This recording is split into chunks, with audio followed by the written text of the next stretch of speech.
Hey everybody, Josh Sigurdson, World Alternative Media here, and of course we're joined by author and economic analyst here I am, John Sneisen, and according to the Chicago Tribune, as it says in the title here, inflation hits 6-year high, wiping out wage gains for the average American. And in this video we will be talking a bit about why this inflation is happening in the first place, what causes it, how does it affect people, etc. But going into the story a bit further, as the article says, prices rose at their highest clip since 2012 over the past year, the Labor Department reported Thursday. The 2.9% inflation for the 12-month period ending in June is a sign of a growing economy, but it's also a painful development for workers whose tepid wage gains have failed to keep pace with the rising prices. The cost of food, shelter, and gas have all risen significantly in the past year. Gas skyrocketed more than 24%, rent for a primary residence jumped 3.6%, and meals at restaurants and cafeterias rose 2.8%. Yeah, that's really helping the poor guys, making poor people who hardly can afford food to begin with have to pay more for food and for shelter. So, this article, we could go into it all day, but the statement is very clear. That's why we need regulations. Yeah, right. And we're going to go into why that is not the case right away, but it's really important to look at why this happens in the first place, because it is the hidden tax. People don't realize that on top of, the income tax, the business tax, capital gains, property, sales taxes, sometimes 3 different kinds, fuel taxes, in some cases, carbon taxes, depending on the area that you live in. It depends. There's so many different taxes.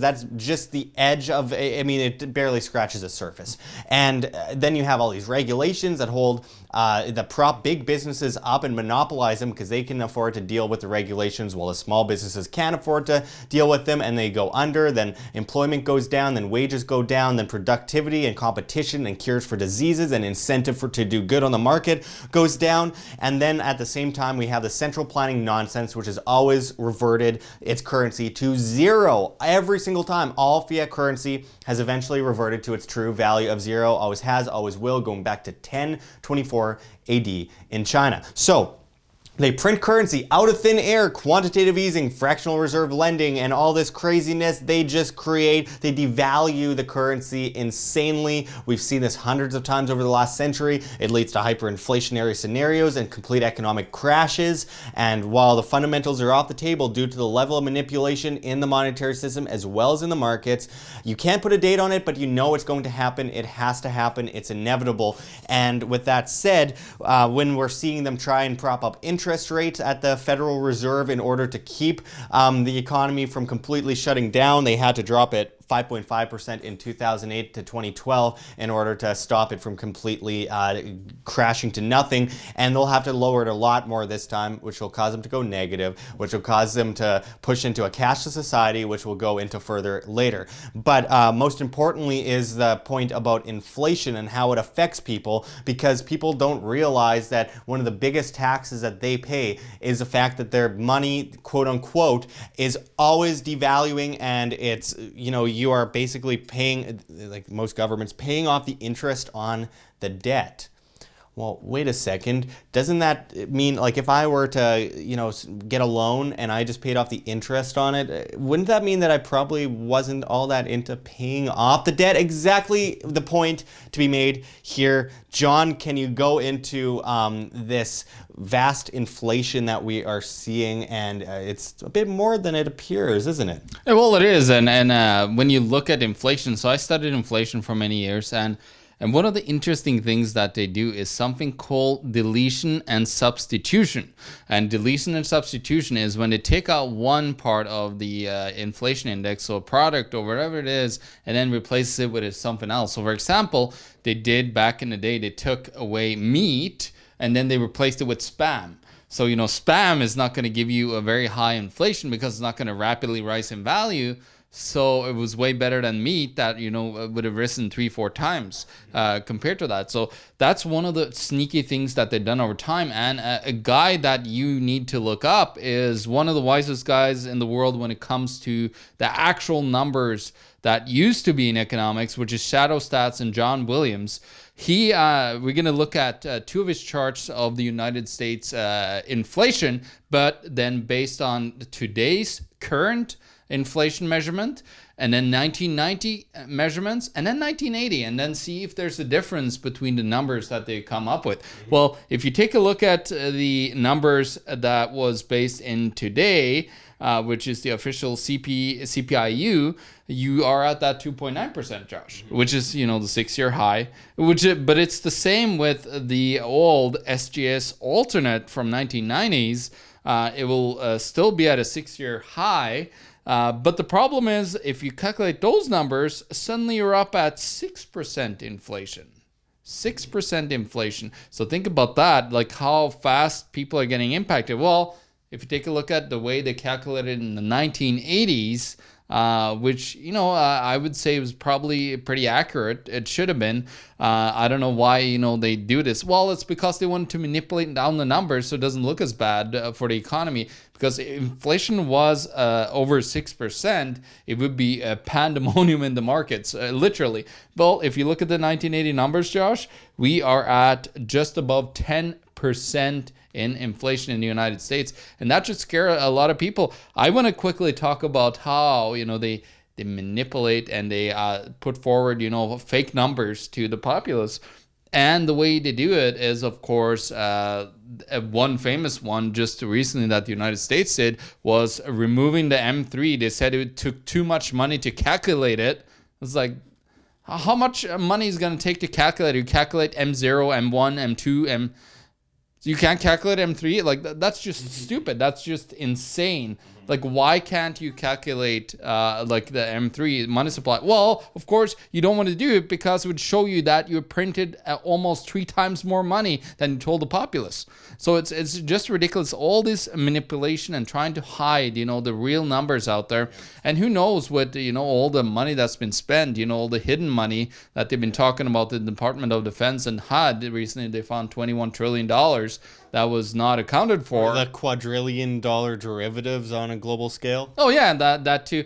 That is, not even calculated into the money supply because it's fake money. But it could become money if the derivatives go forward and actually you make money on it. Then it's money. So it's just ridiculous. All this fake money that is being created on top of the fake money, basically, and it's just coming to fruition. And what you're seeing right now is what is happening. All this money that was shoved into the housing market, into the stock markets, people are starting to take profits. Well, what happens when you take all this debt that was shoved into the market that didn't exist before, and then you start taking it out and it starts trickling into the economy, the M3, the M2, the M1, all of this money is starting to slowly trickle into the economy. Now that's where you see the inflation is starting to pop up. It's slow at first, a little bit at first, but as you can see, if you calculate it with real numbers that it was in the 1980s and even 1990s, you are well above 5% in inflation. So almost double of what they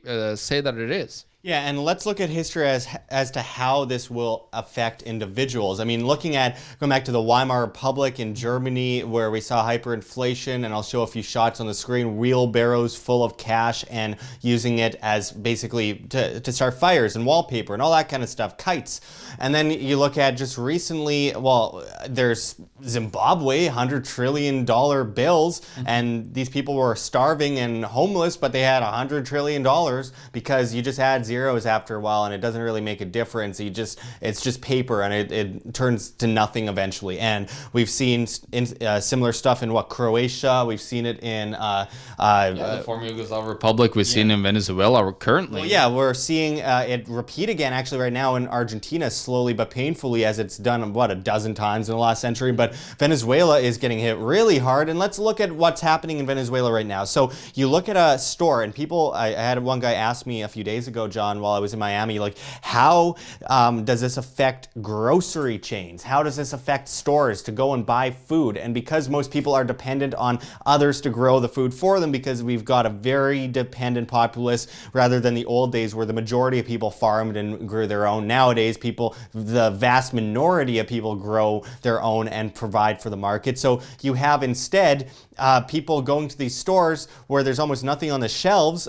You can't afford anything. thing, because imagine you go get a loaf of bread one day and it's $5. Then you go to doesn't keep track of inflation. yeah, and then you go another day to buy the same loaf of bread and it's $10, and eventually it's $1,000 and $100,000. How much is it going to be worth keeping that money under your mattress, saving it, if it just turns to zero? It literally is worth nothing. So I think it also is important to mention that a lot of countries don't want to do business with countries that are hyperinflated. Again, Venezuela, a good example. Who wants to trade and do business with a country that isn't going to make them any money and is going to lose them a ton of money and create vast amounts of debt? Well, yeah, and also you got to remember that it took a whole bunch. Both Argentina and Venezuela has a substantial amount, over half of their debt is denominated on their currencies, so they're screwed. If that was their own currency, they could just print it into oblivion and be like, yeah, we're gonna just pay down our debt by just printing ourselves into oblivion. That would have been actually better. But of course, they have other currencies that they own that are not that unstable yet.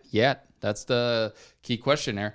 But you see like how that happens, and the way, I'm gonna let it over to you, Josh, and then I'm gonna make a point at the end there, because I think I have a very smart solution to all this food inflation and everything that's happening. Yeah, absolutely. And I just wanted to quickly mention, because I hadn't already, we almost totally forgot about South Sudan, which is a huge inflationary scenario. Is picking up now too. Yeah, absolutely. And then there's Suriname, which we talked about, but then Suriname was aided, quote unquote, with and the interest rates, and we saw the correlation between interest rates and inflation in Suriname, Dutch country in South America. And what's interesting about what happened with Suriname is that they basically just propped up a system like a dead horse and made it inflate bigger and heavier until it falls down and crushes everyone underneath. So they put it off, but just like 2008 never really ended the crisis between 2008 and 2012, it was just put off longer. We saw some pain in 2008 to 2012, but it was put off longer, and when it comes down, ultimately it's going to be much worse than it would have been. So this has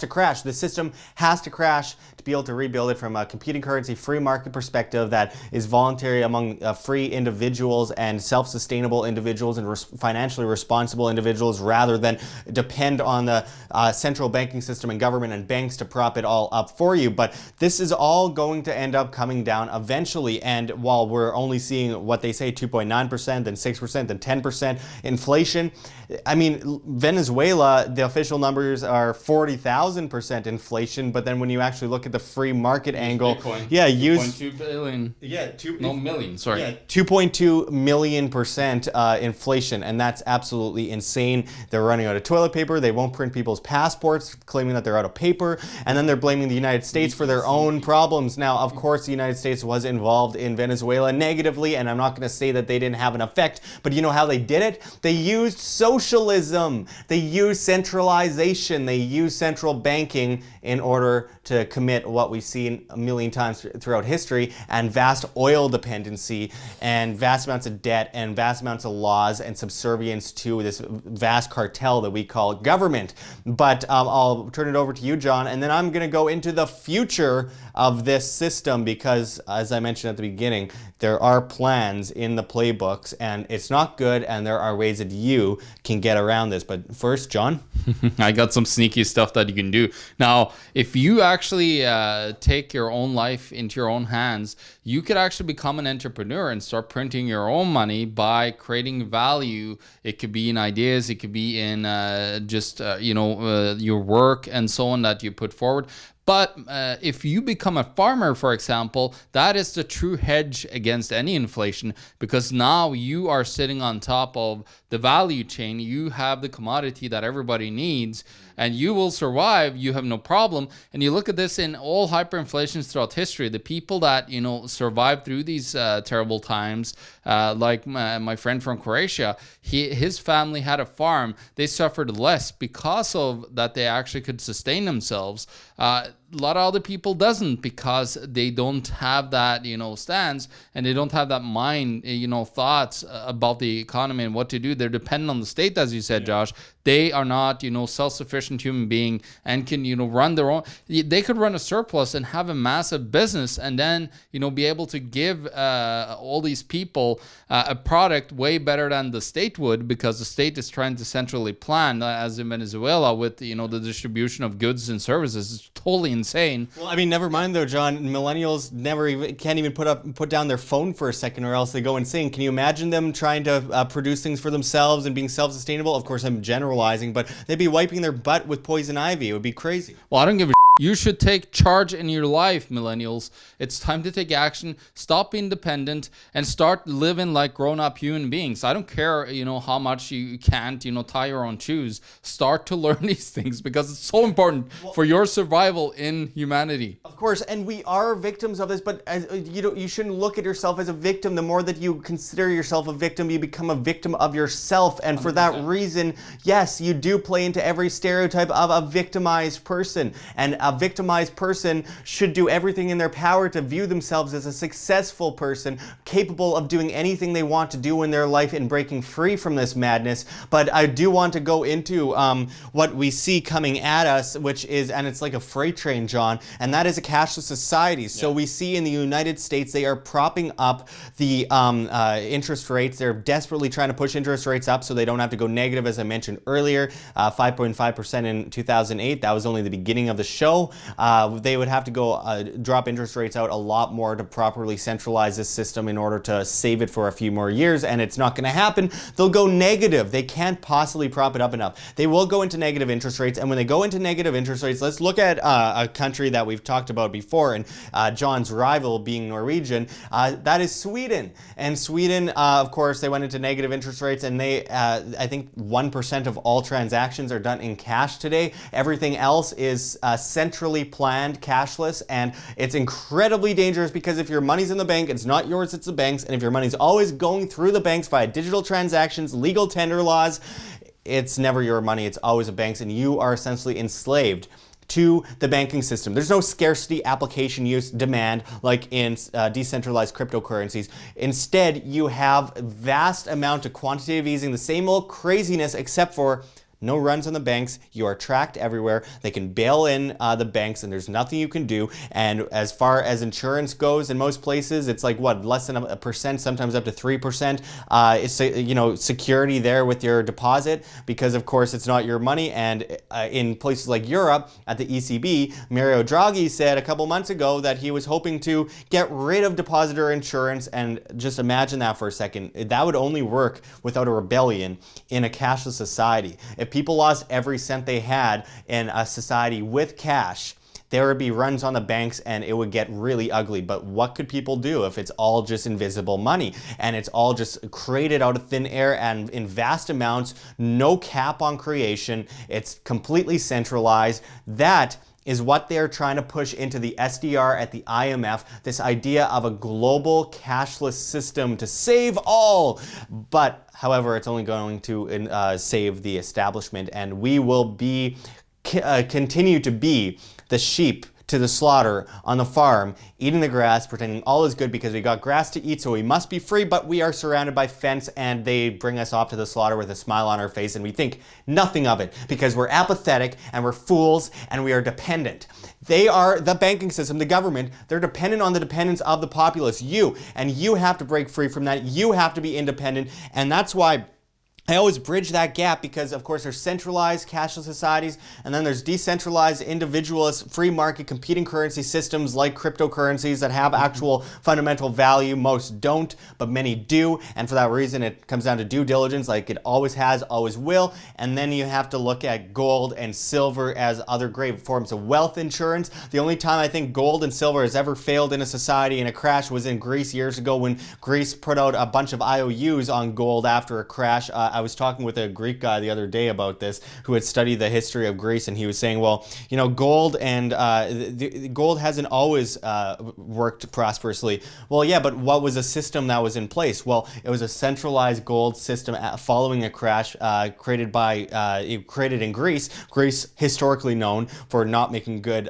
monetary decisions. Yeah, exactly. And complete degeneracy and all that kind of stuff. And, it's the only case. And why why is that one of the only cases of the gold system failing? Well, it was vastly centralized. They put out more paper than they had gold, and they thought it was a cushion, and it was a secure cushion for a few years after a huge crash, and this wasn't that long ago. I'm sorry, I don't have the exact numbers or dates for Josh, this, but that's just a failure in monetary practices by the government. It has nothing to do with gold, because gold only counts. And if you don't get that accounting right, if you try to implement, like a fiat currency into the system where it's by law, you're forcing people to take those gold notes, you are going to fail. Actually, there was one time in history where a gold system didn't fail, but it drastically lost its value. It was Marco Polo and the Spanish. They, raided all those poor Mexicans and all around South America, killed a whole bunch of people, and they stole all their gold and silver and took it back home because they believed that they could have vast mass amounts of wealth by bringing it over. But then it's the free market says supply and demand. Yeah. And then it's like, oh, it didn't become as much anymore because the supply just increased so much. And what do both of those stories have in common, folks? Lack of scarcity. You get rid of scarcity. Scarcity is one of the most important things to value out there. Never mind physicality. Physicality plays into application use for said product or currency in competition on the market. But when you get rid of the scarcity, you lose the demand, and then it doesn't have so much application use anymore, and it becomes cheap and it becomes worthless. And the one good thing about gold, though, in that case, is that it takes a supernova to create gold, and if you want to artificially create gold, it costs more to artificially create it than it does to sell it. So it wouldn't make sense. It's impractical. The only thing I could say for that is history says a lot about how valuable gold and silver have been through countless crises, countless problems throughout history. We have seen gold prevail as insurance on purchasing power, not meant as an investment, because every time we get into the investment wing of things, we see things like the ETFs and all this craziness and these paper derivatives. Ponzi scheme? Yeah, it becomes a Ponzi scheme, and again, you lose scarcity and you get vast manipulation in the markets, and that is centralization at the end of the day. Don't look for government or central banks to create money and save your money and keep your money safe when they are the very ones that manipulate that system into oblivion every single time they get their hands on it. You as an individual need to hold. We need competing currency systems. We need free market in currencies and money. Yeah, exactly.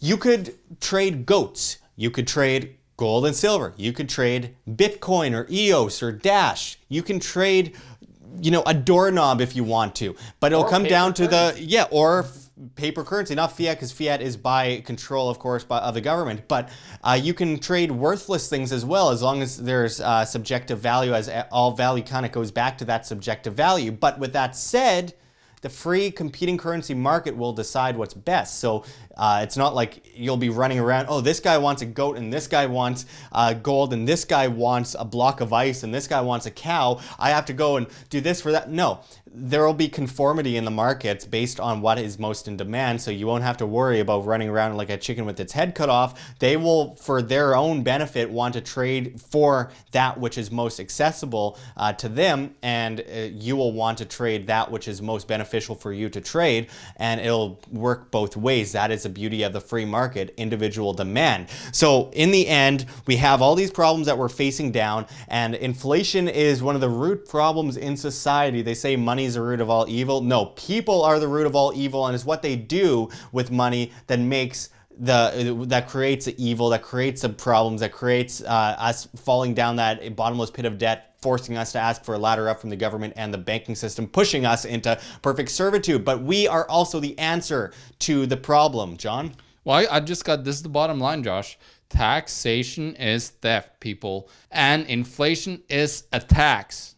Absolutely. It is a tax, and it is milking us dry. And our solutions are pretty clear. It comes down to you, the individual. It comes down to you being independent, you being financially responsible, for responsibility is a hallmark of freedom itself. It comes down to you looking towards the future, understanding what's going on around you, being educated, and then applying the right solutions for your own life, and not forcing other people to follow along with you by the point of a gun, which is always a way that the organized crime cartels, we call governments and central banks, do it. It doesn't come down to majority rule or minority rule. It comes down to you rule yourself. Absolutely. So until next time, we will continue to cover this as we have for years. Inflation is theft, as he mentioned. Taxation is theft, as he mentioned. It's extortion, and it's one of the greatest ways to push people into debt, servitude, and we have a way out of that. But again, you make that difference. It comes down to you, good people.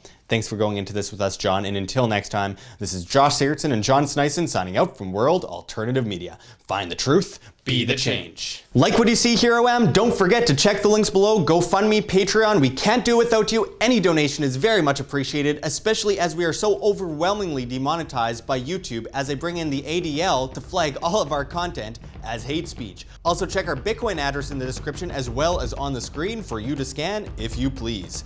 And also check us out at Steemit at Josh Sigurdson, the future of social media, where you get paid in the upvote of your post in cryptocurrency, Steem that is. So don't forget to check us out there and find us at Anarchapulco 2019. I know it's early, but this is such an exciting event coming up with Ron Paul, Judge Napolitano, David Icke, Larkin Rose, Jeff Berwick, you know, all the usual characters, and it's going to be amazing. So we hope to see you there. Make sure to check the link for Anarchapulco below and use promo code WHAM to save as much as 15% on your tickets. We hope to see you there. But until next time, this is Josh Sigurdson signing out from World Alternative Media. Find the truth, be the change.